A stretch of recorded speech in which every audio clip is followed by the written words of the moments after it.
সমমনাদের সাথে নিয়ে ১৩ দিনের চীন সফরে যাচ্ছে বিএনপির প্রতিনিধি দল।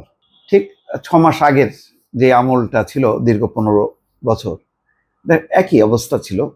আওয়ামী লীগরা ঘন ঘন যাচ্ছে, তখন মনে হতো যে এই দলের মূল নেতা বোধহয় রাশেদ খান মেনন।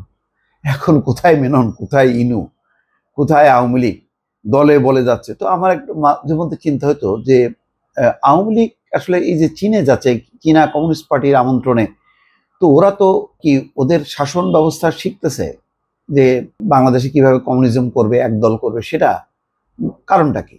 আসলে এটা হচ্ছে এক ধরনের কি বলে রাজনৈতিক সম্পর্ক স্থাপন করা একটা দেশ অন্য দেশের সঙ্গে। কিন্তু যেটা দৃষ্টিকটু ছিল, একসময় চীন সব দলকে নিত, সরকারি বিরোধী দল। কিন্তু এখন যেটা হচ্ছে সেটা হচ্ছে যে একতরফা, যেহেতু এখন সরকার পরিবর্তনে এখন যাদের ভূমিকা যে দলগুলো তাদেরকে নিচ্ছে, জামাতকে নিচ্ছে, চীন বিএনপিকে নিচ্ছে, বিএনপি আবার শুধু তারা না দলে বলে নিচ্ছে, এরকম দলে বলে যাইতো।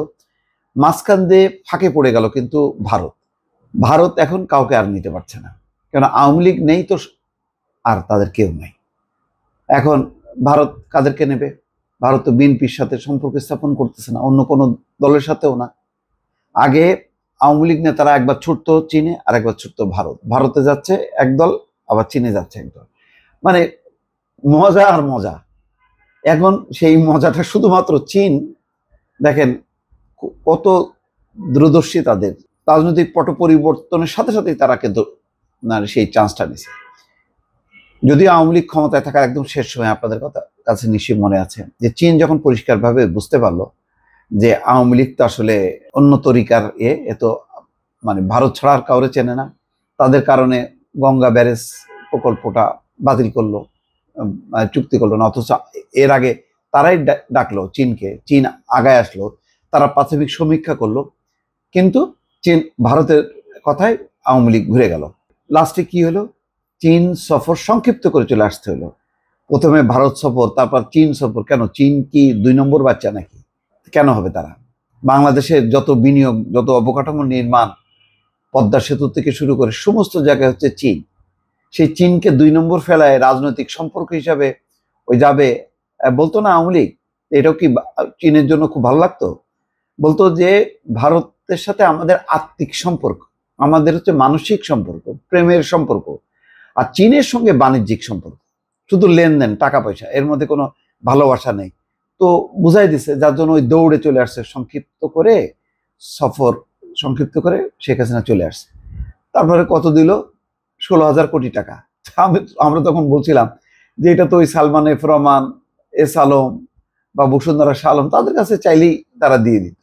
এটার জন্য চীন থেকে, মানে চীন আসলে এটা এক ধরনের বয়কট করা। কোনো রকমে চীনের প্রেসিডেন্ট একটু আসলো, এই সাথে সাথে ফটো সেশন করে বলে দিল যে আসলে এটা কিচ্ছু ছিল না, এটা একেবারেই এবং দেখলেন না যে সমস্ত চুক্তি করছে, মানে সব বায়বীয় চুক্তি, এগুলি চুক্তি করা না করা সমান। কিন্তু আবার ঠিকই এখানে এসে আরে বাবারে বাপ, গণভবনে সব ওই নপুংসক কিছু সাংবাদিক আছে না, স্তবকের দল, ওদেরকে নিয়ে একেবারে চীন সফর সফল, ভারত সফর সফল, সব সফল, কোনো ব্যর্থতা নাই। ব্যর্থতা আছে কি নেই এটা প্রশ্ন করার মতন তো কেউ নাই, কারণ যে উদ্দেশ্যে আসার পরেই বিএনপির বিরুদ্ধে, জামাতের বিরুদ্ধে আর হচ্ছে প্রশংসা। তো ওই যে এটার নাম মাসকাত আহসান, পাকিস্তানের যে লেখক সাংবাদিক, তিনি বলছেন প্রশ্ন নয়, প্রশংসা করতে এসেছে অনুষ্ঠান। তো ওই গণভবনের ওই সংবাদ সম্মেলনের নাম দিয়েছিলেন তিনি এভাবেই, যে প্রশ্ন নয়, প্রশংসা করতে এসেছে অনুষ্ঠান। আসলে তাই। যাই হোক, এখন এখানে দেখা যাচ্ছে যে বিএনপির তালিকায় ডক্টর মঈন খান আছেন, শহীদুদ্দিন চৌধুরী অ্যানি, আইন বিষয়ক ব্যারিস্টার কায়সার কামাল, কৃষক দলের সাধারণ সম্পাদক শহীদুল ইসলাম, যুব দলের সাধারণ সম্পাদক নুরুল ইসলাম নয়ন, স্বেচ্ছাসেবক দলের রাজীব আহসান, ছাত্র দলের সাধারণ সম্পাদক নাসির উদ্দিন, আর এর বাইরে নাগরিক ঐক্যের মাহমুদুর রহমান মান্না, সাইফুল হক বিপ্লবী ওয়ার্কার্স পার্টি, গণ অধিকার পরিষদের সাধারণ সম্পাদক রাশেদ খান, তারপরে এনপিপির ফরিদুজ্জামান ফরহাদ, খেলাফত মজলিসের যুগ্ম মহাসচিব মাওলানা আতাউল্লাহ আমিন, তারপরে এনডিএম এর চেয়ারম্যান ববি হাজ্জাজ এবং অ্যাডভোকেট সৈয়দ এহসানুল হুদা প্রমুখ। এর আগেও কিন্তু 4 সদস্যের একটা টিম 7ই নভেম্বর ঘুরে আসছে চীন সফর, আসাদুজ্জামান রিপনের নেতৃত্বে। মোটামুটি যদি 2-4-5 বছর যায়, তাহলে বিএনপি বা সমমনারা এমন কোনো নেতা থাকবে না যারা চীন সফর করবে না, এবং চীন সরকার এটা করবে, কেননা তারা রাজনৈতিক সম্পর্ক এবং বাণিজ্যিক সম্পর্ক এটা স্থাপন করতে চায় বাংলাদেশের সাথে। তারা জানে যে এই মুহূর্তে বাংলাদেশের পাশে ভারত নেই, চীনই মূলত ভরসা। তো স্বাভাবিকভাবেই ভারতের প্রতিদ্বন্দ্বী দল দেশ হিসাবে চীন এই সুযোগটা নেবে।